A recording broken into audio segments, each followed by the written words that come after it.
ಇದಕ್ಕಿರೋ ಹಾದಿದು ಒಂದಪ್ಪ ಇನ್ನು ಜನಾಂದೋಲನ ಮಾಡುವಂಥದ್ದು ಇದು ಜನಾಂದೋಲನ ಆದೀತ ಅನ್ನುವಂಥ ಪ್ರಶ್ನೆ ಹುಟ್ಟಾಕ್ತಾ ಇದ್ದಾರೆ ಈ ಹೋರಾಟಗಾರರು. ಮತ್ತು ಎಲ್ಲ ಕಡೆಯೂ ಅದನ್ನು ದಿನಕ್ಕೆ ಹೆಚ್ಚು ಮಾಡ್ತಾಯಿದ್ದಾರೆ. ಉತ್ತರ ಕರ್ನಾಟಕದಲ್ಲಿ ನಿಜವಾಗಿಯೂ ಇದು ಸಣ್ಣ ಅನ್ನೋಕ್ಕಿಂತಲೂ ಧಮ್ ಆಗಿಲ್ರಿ, ಮಟ್ಟೆ ಆಗಿಲ್ರಿ, ಪ್ರಬಲವಾಗಿಲ್ರಿ, ಪ್ರಚಾರ ಆಗಲಿರ್ತದೆ ರೀ.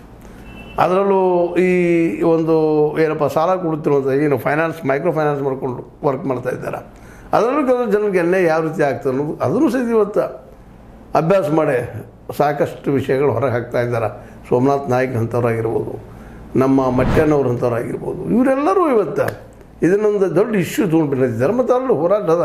ಮತ್ತು ಈಗಾಗಲೇ ಹಲವು ನಮ್ಮ ಎಪಿಸೋಡ್ಗಳಲ್ಲಿ ಸ್ಪಷ್ಟಪಡಿಸ್ತಾ ಇದ್ದೀವಿ, ಇದು ನಗರ ನಕ್ಸಲರಾಗಲಿ ಅಥವಾ ನಕ್ಸಲರಾಗಲಿ ಇದರಿಂದ ಇಲ್ಲ ಅನ್ನೋದನ್ನು ತೋರಿಸ್ಕೊಡ್ತಾ ಇದ್ದೀವಿ, ಹೇಳಿದ್ದೀವಿ. ಯಾಕಂದರೆ ಇವತ್ತು ತಿಮ್ಮರೂಡಿ ಆಗಿರ್ಬೋದು, ಮಟ್ಟಣ್ಣವರಾಗಿರ್ಬೋದು, ಇದೆಲ್ಲರೂ ಬಿ ಜೆ ಪಿಯ ಅಥವಾ ಆರ್ ಎಸ್ ಎಸ್ ಅದು ಕೊಡುಗೆಗಳಿರಲ್ಲ. ವಿಶ್ವ ಹಿಂದೂ ಪರಿಷತ್ತಿನ ಕೊಡುಗೆಗಳು, ಅತಿ ಹಿಂದುತ್ವವಾದಿಗಳು. ಹೀಗಿರುವಾಗ ಇದನ್ನು ನಾವು ಎಲ್ಲೋ ಹೋಗಿ ಎಲ್ಲೋ ತಳಕ್ಕೆ ಹಾಕಿ ಈ ಕೇಸನ್ನು ಮುಚ್ಚಾಕುವಂಥ ಕೆಲಸವನ್ನು ಯಾವುದೇ ರಾಜಕೀಯ ಪಕ್ಷ ಮಾಡಬಾರದು ಅನ್ನೋದು ಈ ಸಂದರ್ಭದಲ್ಲೇ ಹೇಳಬೇಕಾಗಿದೆ. ಯಾಕಪ್ಪ ಅಂತಂದ್ರೆ ಬಿ ಎಲ್ ಸಂತೋಷ್ ಅವರಾಗಿರ್ಬೋದು, ಅವ್ರ ಜೊತೆಗಾರರಾಗಿರ್ಬೋದು, ಅವರು ವೈಯಕ್ತಿಕ ಭಿನ್ನಾಭಿಪ್ರಾಯ ಬೇಕಾದಿರಲಿ ತಿಮ್ಮರೂಡಿ ಅವ್ರಿಗೆ ಅದು ಬೇರೆ ವಿಷಯ. ಆದರೆ ಈ ವಿಷಯದಲ್ಲಿ ಪ್ರಾಮಾಣಿಕವಾಗಿ ಏನಪ್ಪ ನಡೆದ ಅದು ಸತ್ಯ ಹೊರಬರಬೇಕಾಗಿದೆ. ಇಲ್ಲಿ ಯಾವುದೇ ಒಂದು ಹೋರಾಟಗಾರರದು ಅದು ದೂರದಾರರದು ಈ ದೇವಸ್ಥಾನದ ಬದಲಾಗಿ ಆ ಪವಿತ್ರ ಸ್ಥಾನದ ಬದಲಾಗಿ ಯಾವುದೇ ಭಿನ್ನಾಭಿಪ್ರಾಯ ಇಲ್ಲ.